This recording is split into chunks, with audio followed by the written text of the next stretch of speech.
اللهم صل وسلم وبارك على سيدنا محمد وعلى آله وصحبه وسلم تسليما كثيرا. اللهم بعد عنا هم الدنيا وضيق الحياة، اللهم مسرات وأياما تأتي كما نتمنى. اللهم إنا نسألك المغفرة لآبائنا وأمهاتنا، اللهم أمورا ميسرة وقلبا مطمئن.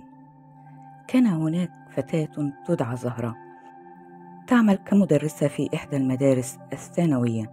كانت زهرة جميلة جدا وذكية ومثقفة، كانت تستمتع بعملها وتحبه كثيرا، حيث كانت تعمل في تدريس الأدب الإنجليزي، وكانت تحب القراءة والكتابة تشجيع طلابها على القراءة والكتابة أيضا.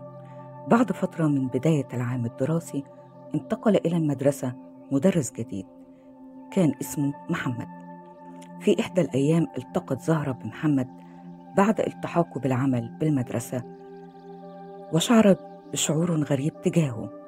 تجاهلت زهرة هذا الشعور ولم تعطيه أي اهتمام، وحاولت ألا تلتقي بمحمد خلال اليوم الدراسي إلا للضرورة فقط، مثل اجتماعات المدرسة، كما إنها لم تتحدث معه نهائيا. لكن هذا الشعور الغريب وقلبها الذي يدق بشدة عند رؤيته استمر ولم يتغير رغم محاولتها تجاهله. وفي إحدى الأيام أثناء الاستراحة في اليوم الدراسي رأت زهرة محمد، وكانت هناك نظرة من الفرحة في عينيه، وكانت هذه أول مرة ترى زهرة هذه النظرة في عين محمد. كانت زهرة تعرف إنها ليست نظرة عابرة، ولكن نظرة مختلفة، حتى إنها شعرت بتأثيرها عليها، مما جعل قلبها يدق بشكل أسرع. عندما رجعت زهرة إلى المنزل أخبرتها والدتها إن هناك عريس سيأتي لرؤيتها اليوم، وكان قد تحدث مع أبيها وأصر على رؤيتها وزيارتهم اليوم. لم تجد زهرة أي مبرر تبلغ به والدتها لتلغي هذه الزيارة، فرضخت لوالدتها وقالت في نفسها: سوف أرفضه بعد الزيارة وينتهي الأمر. حل المساء وطلبت والدة زهرة منها أن تدخل القهوة للضيوف لتسقط القهوة من يد زهرة فورا. عندما وقع نظرها على العريس إنه محمد زميلها في العمل ووالده ووالدته، أسرع محمد في مساعدة زهرة والتمس لها العذر وأخذ يلطف الجو. وكانت والدته سيدة طيبة، أجلست زهرة بجوارها ولاطفتها، أخذت تتحدث معها حتى تتخطى موضوع سكب القهوة. كل هذا وزهرة في واد آخر، ولا تفعل شيء سوى النظر لمحمد الذي يبتسم لها ابتسامات ذات مغزى، وكأنه يقول لها: نعم نعم، أنا أحبك وأرغب بالزواج منك. تعرف الأهل على بعضهم البعض، ولم تستطيع زهرة أن تشارك في الحديث كثيرا، بل قالت كلمات قليلة من شدة لخبطت مشاعرها بين الفرح والتوتر والتعجب. انتهى اللقاء على انتظار رد زهرة ووالدها على طلب محمد الزواج منها. وفي اليوم التالي جاءت زهرة إلى المدرسة ورأت محمد، لكنه تركها ولم يتحدث إليها. وعندما لمح نظرات تعجب منها عاد إليها وقال لها إنه قبل أن يتحدث إليها يريد أن يسمع ردها ورد والدها على طلبه، حتى لا يشعر بأنه يفعل شيء خاطئ. هذا الموقف زاد من قدر محمد لدى زهرة، وأخبرت به والدتها التي فرحت بشدة من رجولة محمد، وأخبرت زوجها والد زهرة الذي فرح هو الآخر، وأخبر زوجته إنه سأل على محمد وعائلته، وإنهم إناس محترمين وعلى قدر عالي من الدين والأخلاق. وافقت زهرة على محمد وأبلغوا والدها بالموافقة، وتمت الخطبة في أجواء تملأها السعادة والفرح. وفي الأسابيع التالية بدأ الاثنان في التحدث بانتظام في المدرسة. كان محمد دائما مهتما بما تقوله زهرة، ويراعي مشاعرها في كل شيء. كانت زهرة تستمتع بحديثهما معا.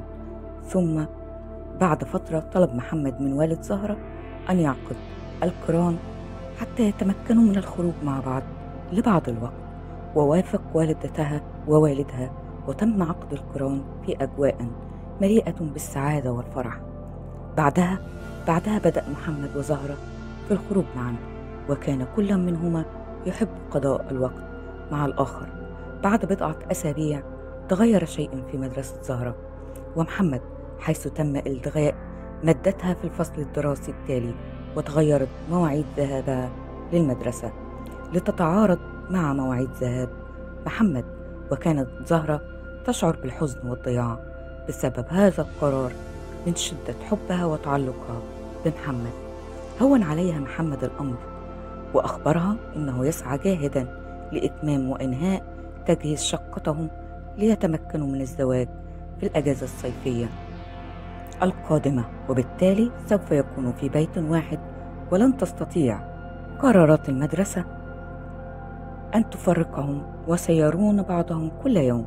ومازحها قائلا: أرجو فقط ألا تشعري بالملل من رؤيتي كل يوم أمامك.